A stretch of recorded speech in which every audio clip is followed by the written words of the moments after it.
anggota Babin Kamtimas Pelajung waktu melakukan menggagalkan aksi pencurian di wilayah Selewanti. Anggota ditembak oleh pelaku.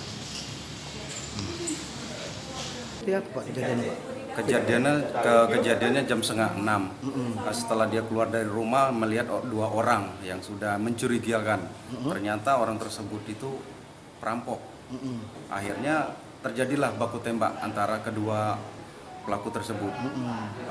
Pelaku tersebut langsung lari dan tertinggallah barang motor dia, motor tersangka.